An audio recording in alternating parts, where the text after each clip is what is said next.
this look like a farm in the Midwestern United States? Actually, we are looking at the state of Alaska.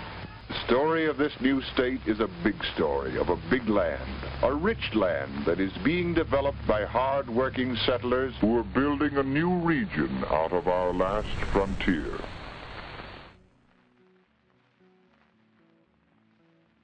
Harry was full of interesting stories, and his daughter loved every single one of them. Harry had been a prospector in Alaska in the early 20th century, and his stories were full of battles against the elements in search of gold.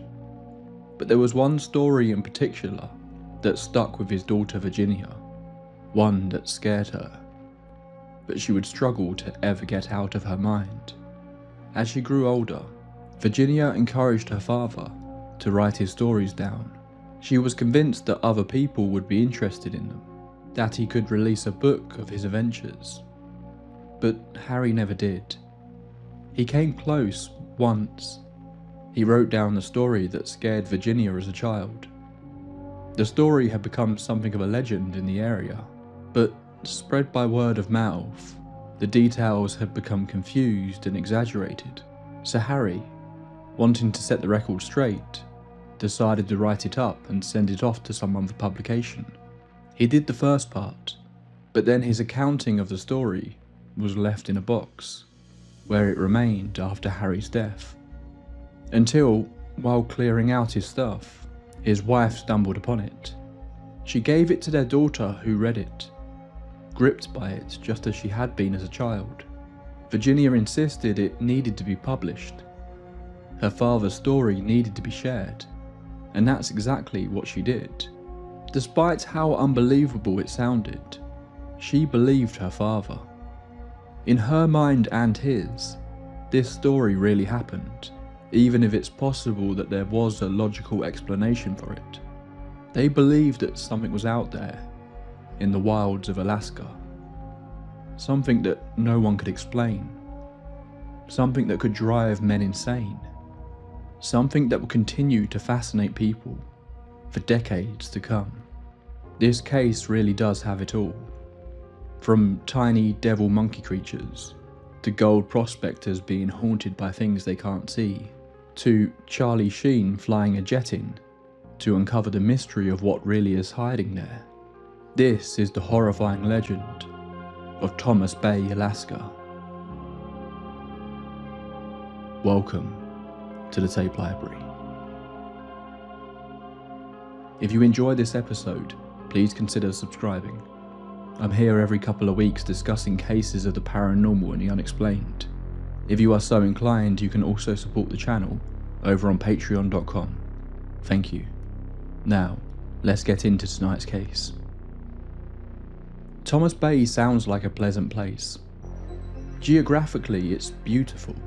A long, quiet inlet cut into southeast Alaska, wrapped in steep mountains and dense forest, fed by glaciers and waterfalls. On a calm day, the water can almost look unreal, flat and reflective.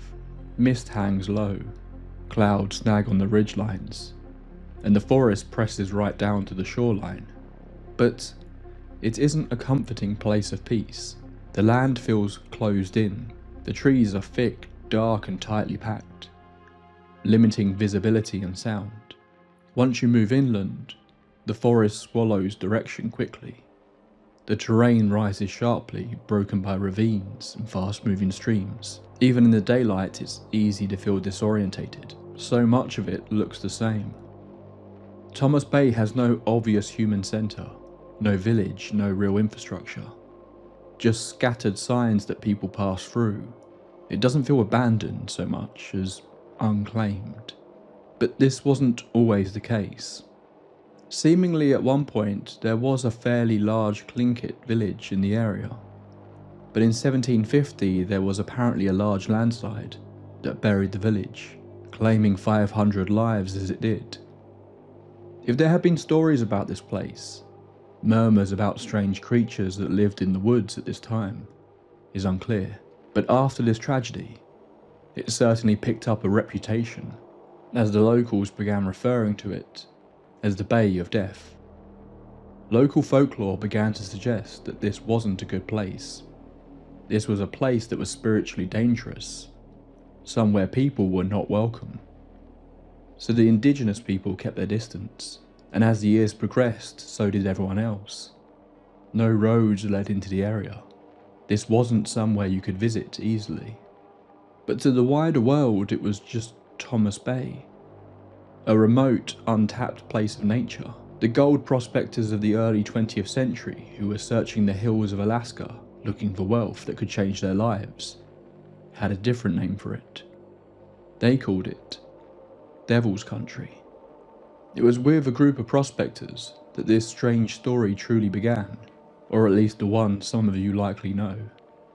By this point, the Klondike gold rush was starting to peter out, but there were many men scattered throughout Canada and Alaska, desperately trying to find the next place where riches could be found, willing to do anything to be the ones to find it. It was April of 1990, just south of Thomas Bay in Wrangell, Alaska, when a man who we know as Charlie came bursting into the shack where his fellow prospectors, John, Fred and Harry, were sitting. His eyes were wide with excitement. Charlie told the men that he had met an old Native American man who had a huge piece of gold quartz in his camp. Charlie had been begging the man to find out where he got it from, but the man had been reluctant to tell Charlie. Eventually, after much wearing down, he told Charlie he needed to head north, up to Thomas Bay. There he would camp on the right-hand side of the Paterson River, before travelling a further 8 miles and turning into the mountains. In the mountains he would find a river shaped like a half moon, and there he would find what he was looking for. All 4 of the men were understandably very excited. Of course, it could just be a story, but they were flat broke and desperate for any possible lead they could find on gold. They decided on a plan. In May, Charlie hopped into a canoe with 3 months' worth of supplies. He would return as soon as he found any sign of the gold, but if he didn't return within the 3 months, the men would send out a search party. But just 1 month later, Charlie showed up again in the doorway of the cabin. He looked like a mess, exhausted, his coat and hat missing. Without saying anything, Charlie threw a large piece of quartz down on the table. It was beautiful, full of specks of gold throughout. All 3 men looked at it and then back at Charlie. He had done it. He had found gold. But Charlie didn't explain. He just asked for food, and then went straight to bed.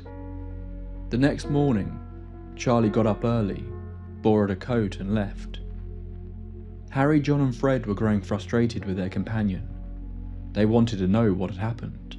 Where were all the supplies? Should they start formulating a plan to head to Thomas Bay? Charlie returned a few hours later, informing the men that a boat would be leaving tomorrow morning. He asked them to loan him money so he could take it south to Seattle. He was done with Alaska. He said he never wanted to see this place again. The men were in shock. This was totally out of character for Charlie. What had happened? They agreed to give him the money for his boat trip on the condition that he tell them exactly what happened in Thomas Bay, all keen to get the details so they could head there themselves to get the gold. Charlie said because they were partners, he would tell them. But this would be the only time he would tell his story. Once he was on that boat, he wanted to forget all about this, all about what he had seen. Charlie sat down and began to tell the men what had happened in the last month.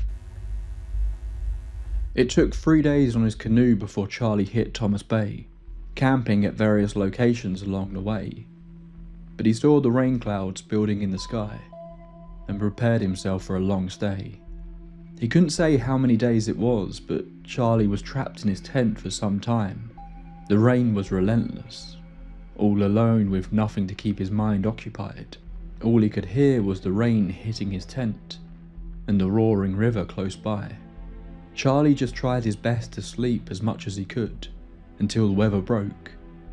Then he spent several days hunting for the river the Native American man had told him about, but he struggled to find it.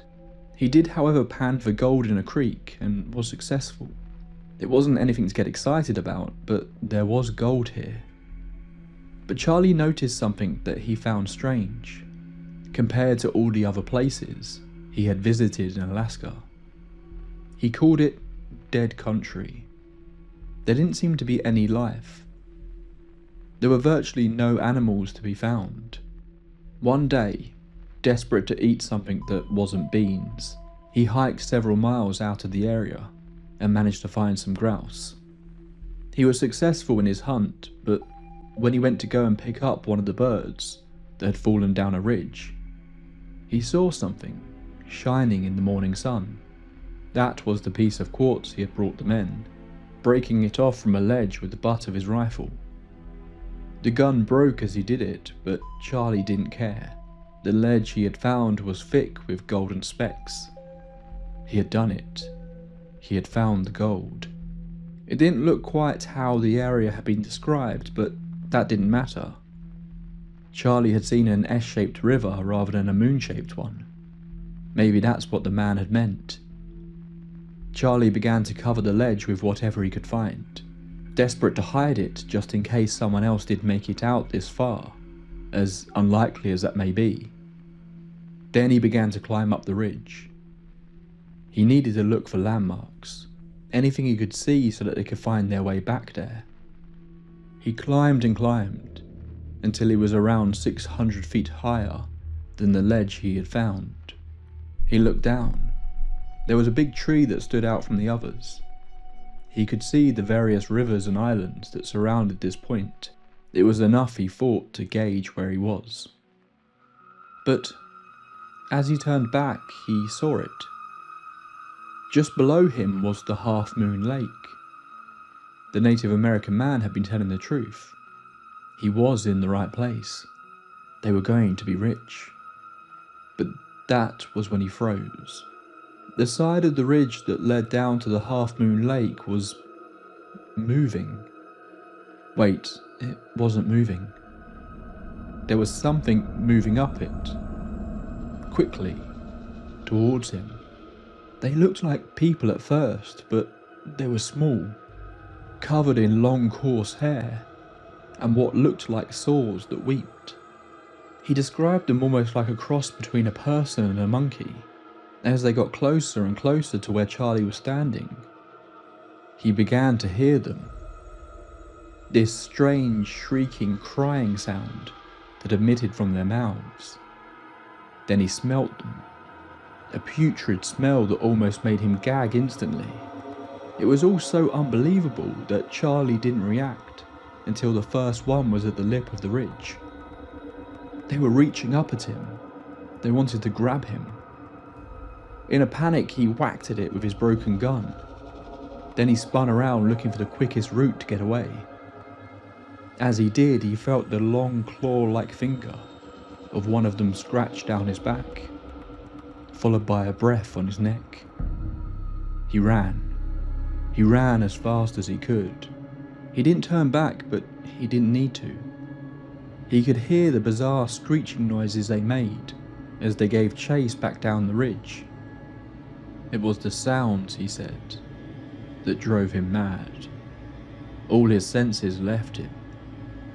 He knew he was running back in the direction of the canoe, but his memory of the escape was hazy and confused. The next thing he knew, he woke up. It was pitch black. Charlie was laying in the bottom of his canoe, shivering from the cold. All his supplies were still on land. Had it been a dream? How did he end up in the canoe? Charlie looked down. Laying next to him was the quartz. This was enough for him to know this had really happened. He didn't return to get his belongings. Instead, he decided to risk the cold and began to row as fast as he could, back in the direction of Wrangell. The three men sat in stunned silence as Charlie finished his story. Charlie admitted it sounded crazy. He didn't expect them to believe him. He assumed that they thought he was crazy or lying. But either way, he didn't care. He just wanted to get on the boat and head back south. He never wanted to hear about Thomas Bay ever again. And that is exactly what he did. Sure enough, the others didn't buy Charlie's story. It was too fantastical. He had been alone out there in the wilderness for a month. They simply assumed he had lost his mind. Maybe he had. But if that were the case, he wouldn't be the only one. While they may not have believed Charlie's story about devilish monkeys, the men were all convinced that he had indeed found gold close to Thomas Bay. 2 months later, John and Fred decided to head that way together, leaving Harry behind, who was finishing up work in a local sawmill. They returned just 3 weeks later, and it felt to Harry much the same as Charlie's return. Both men returned missing most of their belongings, not wanting to talk about what happened. All they said was they didn't find the gold, and Fred in particular seemed very keen to leave Alaska as quickly as possible. One night, Harry found himself alone in the shack with Fred, just before he was due to leave. Fred told him he believed Charlie. He believed the gold was out there somewhere, but that now, he also believed that he didn't lie about what he saw. In his words, Fred said he had one of those devils sitting on his canoe. He had seen them too. In fact, he said the creature had spoke to him, berated him as he rowed his boat trying to escape Thomas Bay. It sounded insane, but Fred, much like Charlie, said that he never wanted to hear about Thomas Bay ever again. Sure enough, the next day he left and did not return.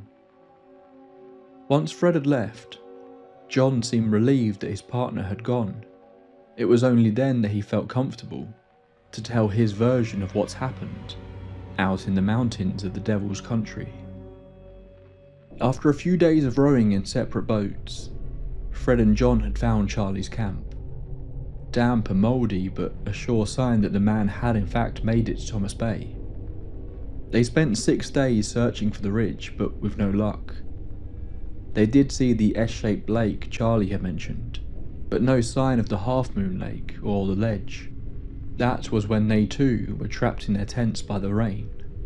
After several days of being confined to their tents, the two men decided to separate. It was still raining, but John was growing impatient and decided he wanted to try and scale the mountain that was around 7 miles away from where they had set up camp, leaving Fred to head back to the S-shaped lake, where there was still a bunch of hills the men hadn't searched yet. As he reached the top of the mountain, he recognised many of the landmarks that Charlie had mentioned, and then he saw it. Down on the other side of the mountain was the half-moon lake. He looked around. There were ridges everywhere. They had found the right place, but there were still so many possibilities of where the ledge that Charlie had found might be. Still being battered by the persistent rain, John decided to head back down the mountain, but would pass the half-moon lake on his way back to camp to see if he could spot anything that might help. About halfway down his descent, he heard 3 loud gunshots. Concerned, he rushed back down towards the tundra flat below, where he heard the shots coming from. Down there was a small smattering of trees, but for the most part it was a flat, open space. There, in the middle of the flat, was a sight he didn't expect to see. Fred was down on his hands and knees, trying to pull a small jackpine out of the ground with his teeth. John froze, watching his friend from a distance, trying to wrap his head around what he was seeing. Every now and then Fred would pause and start barking like a dog. After about 20 minutes of this, Fred gave up, broke off the limb from another tree, and began to make shavings. John called out to him, asking what on earth he was doing, but Fred just ignored him, completely focused on his task. Eventually, John grabbed Fred and shook him. Fred looked up at John, his eyes glazed over and distant. He asked, "Is that you, John? Have you got any matches? I'm trying to build a fire, but I have no matches, and I'm so cold I can hardly move anymore." John asked Fred what he had been shooting at. Where was his gun? But Fred ignored this question too. John searched the area. It appeared the entire flat was covered in freshly dug holes, and a number of small pine trees had been pulled out of the ground. Fred had been busy. Eventually he found the gun, half buried in the ground. John shivered. He had no concerns about Fred when he left camp that morning. What had happened in the last few hours to make him behave so strangely? John returned the gun to Fred, who he found sitting on the damp ground still shaking with cold. John said they better head back to camp before it got too dark. Fred agreed, but said to John he will come with him if he helps him find camp. But if he was just trying to scare him or fool him, like those other devils, then he could go to hell.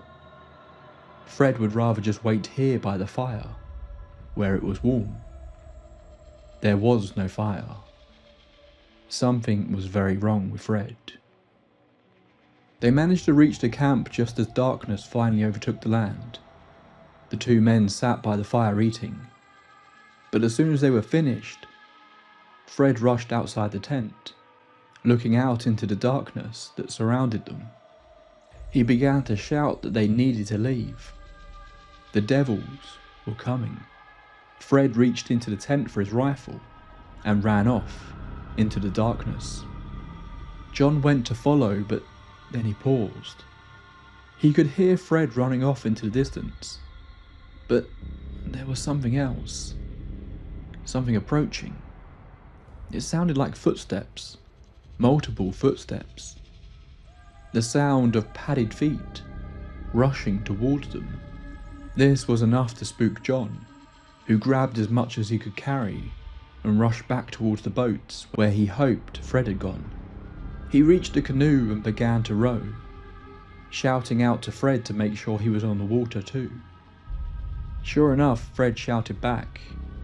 He was maybe a mile ahead, but John was relieved to know his friend had made it off the land too. The rain was still falling, but John didn't care anymore. While he might not have believed Charlie's stories about the creatures that he saw, it was clear to him that there was something very wrong with Thomas Bay, and they needed to get away. They rowed and rowed until the sun was just about to begin to rise. John estimated that Fred was only about half a mile away now, so John stood in the boat and fired a shot to try and get his friend's attention and make him stop. It worked. Fred stopped. But then he fired his own gun 3 times. John quickly rushed towards Fred's boat. As he did, he saw a big splash next to it and found Fred standing there, waving his oar above his head in some sort of celebration. John asked where his gun was. Fred said he had thrown it overboard. John asked what Fred had been shooting at. Fred told him there had been one in his boat. One of the devils. It had been there all night, talking to him, mocking him. Then, as the sun began to rise, he could just about see it in the darkness. He took his chance and shot it. The creature had then fallen overboard. Fred reassured John that they had done it. They were safe now. John looked down at the calm waters that surrounded their boats, unsure what was real anymore. They stopped to eat and rest on McDonald Island. When they woke up, Fred seemed completely normal again. But he was very quiet. He didn't want to talk about what had happened in the last 24 hours. And more than anything else, he wanted to get as far away from Thomas Bay as possible. Harry, after hearing the story, was not dissuaded. He told John he was keen to head to Thomas Bay, to see if they could find the gold, to see if he would be driven mad too, to see if there really were creatures.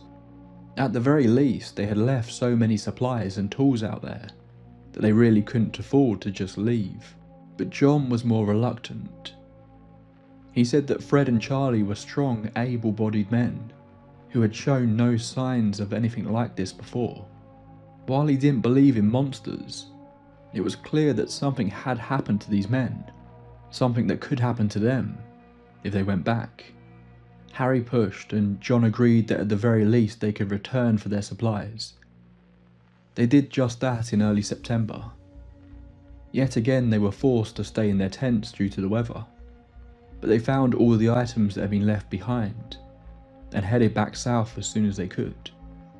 Nothing stood out to Harry as particularly odd about the place, and the dream of finding gold would not leave his mind.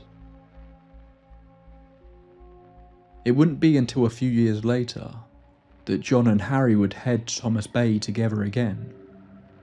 It was summer this time. The two men spent several days in the area, but with no luck. Harry noted so much of the country looked the same. It was confusing, disorientating. But after a few days they managed to find it. The half-moon shaped lake. They had camped a little further away and it was noon when they found it. Harry was eager to explore the lake, but he could tell John seemed much more apprehensive. John asked Harry if he felt the same way he did. Harry reluctantly admitted that he did. It was the strangest thing. As soon as they arrived at the lake, it felt like they were being watched. That was when John mentioned the bushes. They were moving all around them. Something was in them. Harry looked at the bushes, but to him they looked completely still. He said he wasn't scared of the wildlife, but this feeling of being surrounded was beginning to really unnerve him, and he agreed they should leave. That night back at camp, Harry was awoken by John nudging him awake. He asked Harry if he could hear it. Harry went silent. That's when he heard it. Something somewhere between a squeak and a moan. The sound instantly terrified Harry. It aroused a fear from deep within him. He quickly grabbed his gun before taking a deep breath and began to attempt to rationalize what was going on. Harry put his gun back down, claiming it was just an animal like a porcupine or something. John couldn't believe it. He thought Harry was just in denial. Something was out there. Something was outside their tent. This wasn't a place they should be. John stayed awake all night. In the morning, he insisted they pack up and leave Thomas Bay once again, empty-handed. John would refuse to return. But Harry was still obsessed. Thomas Bay was the one that had got away. But although he wouldn't admit it to others, he was too scared to return alone. Over the years, he tried to arrange further expeditions. But as soon as others learnt about what had happened out in the area Harry was now calling Devil's Country, they quickly backed out. Harry had all but moved on from the idea. When he found himself in a bar in Petersburg, talking to the owner of the saloon, a man named Mr. Bush. Harry was speaking about his years in Alaska as a prospector, all the places he had visited over the years, although he hadn't got into Thomas Bay yet, when Mr. Bush interrupted Harry to tell him that before he had ever come to Alaska, he had this vivid dream of the Alaskan countryside. Bush went on to explain in detail what had happened in that dream. The man described Thomas Bay perfectly, and more specifically made reference to looking out over a lake shaped like the moon. To Harry, this was a sign. He told Mr. Bush he knew exactly where that was. The man asked Harry to take him there. He needed to see it for himself. Just a few months later, they were there, walking up a steep hill that Harry believed led to the moon-shaped lake, with Mr. Bush behind him. When suddenly, something caused Mr. Bush to fall. He rolled down the hill, crashing into a tree and knocking himself unconscious. Harry was able to revive the man, and while he could still walk, it was clear he was too injured to continue the expedition. So Mr. Bush asked Harry to get him back to the boat. But as they reached a small creek, Mr. Bush suddenly stopped. He began raving, shouting at Harry, claiming that Harry wasn't taking him to safety, that he was instead taking him into the hills to kill him. Harry protested that this wasn't the case, but Bush kept screeching about it, yet for some reason still followed along happily, despite his apparent impending murder. Eventually they reached the beach. Harry got Bush into his motorboat, and Harry began to head for home while the injured man slept. When he awoke a few hours later, Harry demanded to know what had got into him. But Mr. Bush said he couldn't explain it, that he would be forced to lie to Harry about what had happened if he asked. He didn't want to talk about it. Mr. Bush stated that he did not want to return to this bay ever again. Harry Culp returned to Thomas Bay 2 more times over the years that followed. The first time he actually plucked up the courage to visit on his own, but that courage soon dissipated when shortly after arriving he found a tent on the beach. But it appeared it had been abandoned. It was damp and mouldy, yet all the party's belongings had been left behind. There was even some cooked bacon hanging in there. The tent flaps had been left open, as though whoever it was hadn't intended to be gone for long, or were forced to leave in a hurry. But their boat was still there. Based on what he found in the tent, Harry believed he was looking for one man, but there were no traces, no tracks. There was no one else around. Harry quickly headed back to the mainland to report what he discovered, but the missing man was never found. 3 years later, Harry finally found someone who was willing to come with him back to Thomas Bay, a large Norwegian prospector named Ole. They camped close to the Half Moon Lake. All the stories of his friends ran through Harry's head as he slept in the tent that night, and when he awoke, the feeling of dread hadn't gone away. It was like the air was thick with it. Still, he made breakfast, and Ole walked over to join him. But the large man didn't say a single word. Harry asked him what their plans for the day should be. Where should they start? But Ole simply said that he thought they should leave, that he didn't feel so good. They had hiked for days, and after being here for only one night, he wanted to get out of there. Harry felt like he had experienced enough of this place to know that if someone said they didn't feel right, then it was likely a good idea to go. Strangely, when they got back home, Harry asked Ole why he had wanted to leave after only one night. The Norwegian thought Harry was messing with him. He replied that he hadn't. They had been there for weeks, inspecting the ridges, searching everywhere they could find. There was no sign of gold anywhere, so eventually he suggested they should leave.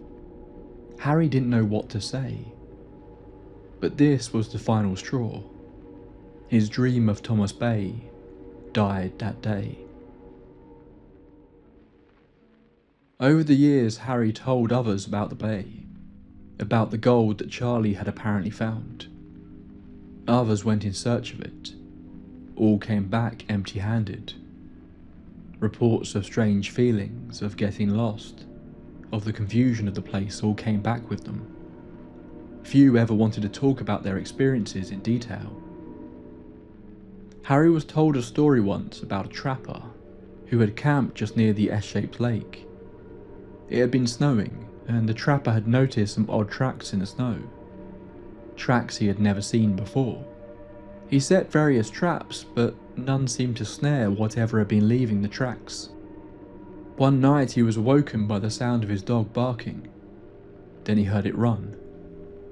He assumed it was just hunting something, so didn't worry too much, until in the morning his dog was nowhere to be seen. He followed its tracks in the fresh snow, but soon those tracks seemed to be running alongside the same strange tracks that he had been looking at over the last few days. Then he came to a place where the dog tracks stopped. There was no sign of a struggle. The tracks just stopped, as though the dog had simply vanished. But the strange animal tracks continued, so he followed them, only to end up back in the same place he had begun. The track looped into a perfect circle. He never did find his dog, or discover what had left those tracks. The trapper told this story to a local farmer, curious to see if he had seen anything like this before, but the farmer said he hadn't. The footprints almost looked like something mixed between a small bear and a person. The tracker went back out into the wilderness, seemingly to look for the creature further, but he was never heard from again.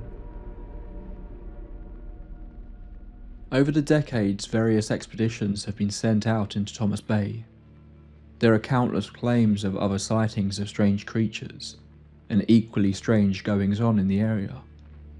But more often than not, these stories don't seem to have a concrete source, making it hard to tell what is legend and what can be traced back to real people. The stories of the prospectors seem to have merged in with tales of Bigfoot, with many now treating Culp's book as the Bigfoot story. But really, the descriptions of what happens doesn't match up with that phenomena as far as I understand it. Beyond a few similarities, the stories of Thomas Bay seem to be more about a place that has a terrifying psychological effect on people, more so than it being a cryptid case. Although there are also some similarities here to a number of infamous UFO encounters. The lapsed time, missing people, strange creatures.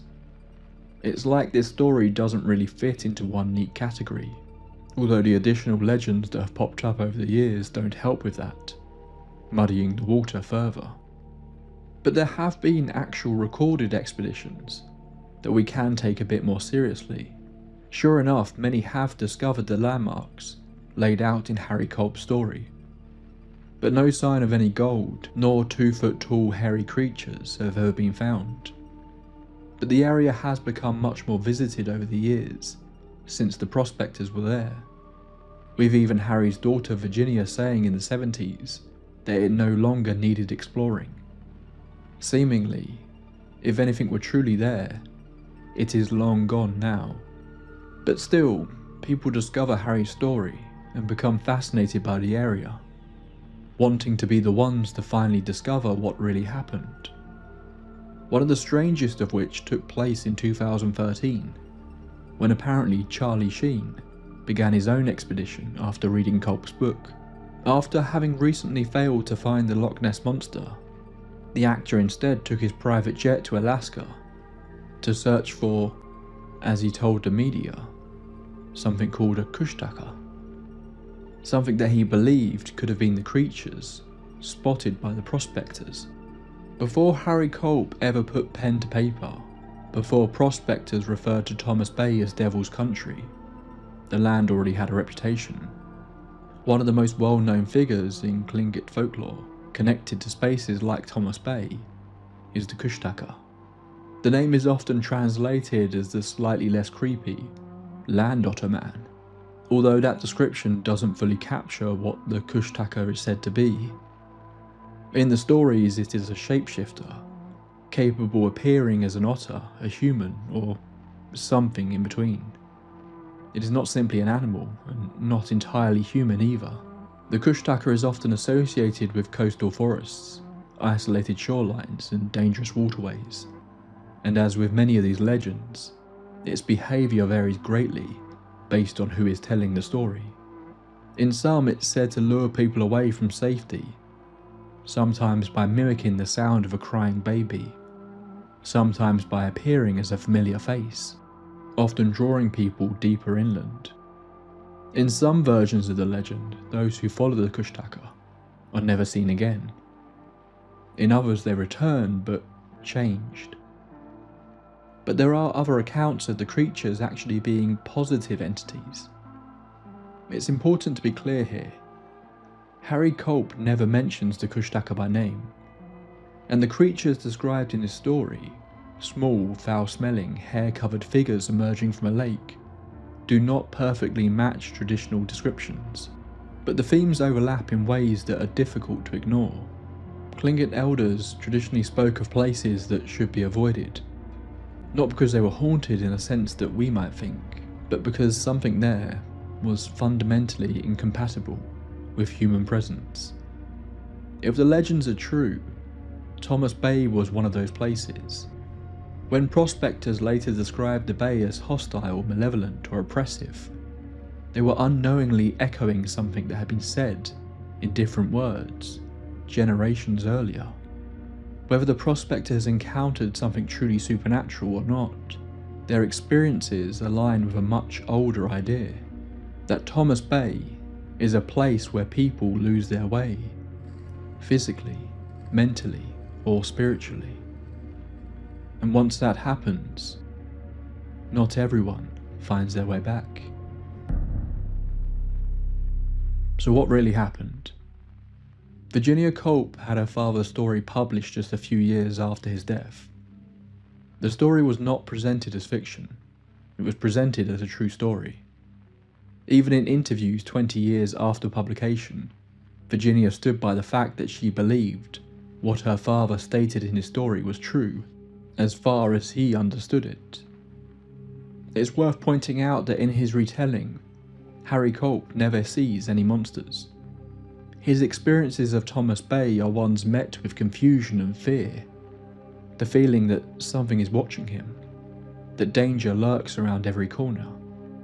In fact, with the possible exception of his apparent lost time on his final trip, it is actually the people around him that seem to truly succumb to the madness the place seems to induce. While it's possible this is a work of pure fiction, I'm not sure I buy that. Harry's story runs for a total of about 50 handwritten pages. The narrative isn't well structured, it doesn't build to anything, and he doesn't witness anything completely unexplainable himself. So if we assume there is at least some level of authenticity to these tales, what could be really going on in Thomas Bay?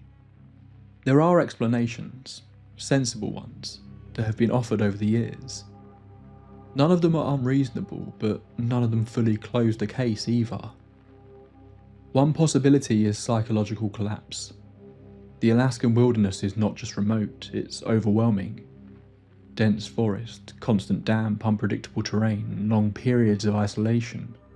For early prospectors there were no maps, no radio contact, and often no clear sense of where one was in relation to safety.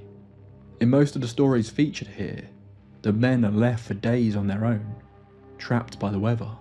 Modern research shows that extended isolation and exhaustion can cause vivid hallucinations and heightened paranoia, particularly when a person believes they are already in danger. In that state, shadows move differently. Smells become threats and sounds become terrifying indications of danger.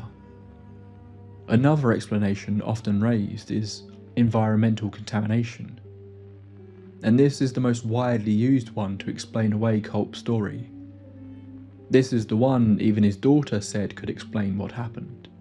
There have long been rumours of arsenic or other mineral contamination in the waters around Thomas Bay, although as far as I'm aware there is no definitive proof of this. It's just a theory. But heavy metal exposure can of course cause confusion, nausea, hallucinations, and long-term neurological effects. If the prospectors drank untreated water over several days while exhausted and malnourished, it could have contributed to a profound break in perception. But if this is the case, it's interesting how differently people were affected. John and Harry stay there for a week, and while they begin to become paranoid, they suffer none of the visual hallucinations that Charlie or Fred did earlier. Mr. Bush only stays there a short while, and weirdly only starts to act irrationally after his fall. Harry visited the place more than anyone, but again didn't succumb to the same effects as the others.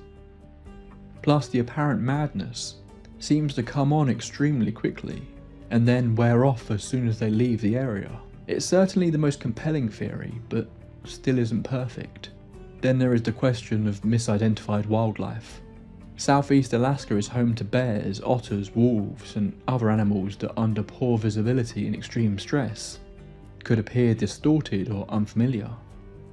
A group of animals glimpsed briefly, partially obscured by water or brush, might later be remembered very differently. This certainly could explain some of the events that took place. I'm thinking of the moving bushes, the sounds at night, and the padded footsteps. But this explanation really struggles in most areas.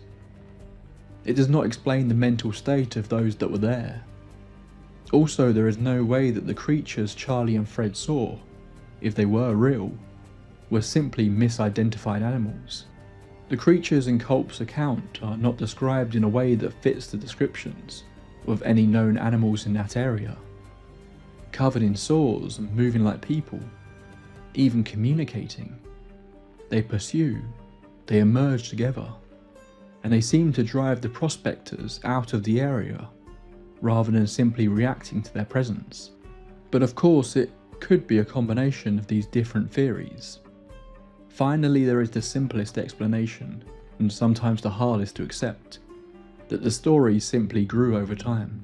Culp was recording a second-hand account. Memory is not static. Fear reshapes our recollections. Details harden and blur, or take on meaning they didn't originally have. And yet, even if the creatures themselves never existed, the fear clearly did. The trauma clearly did.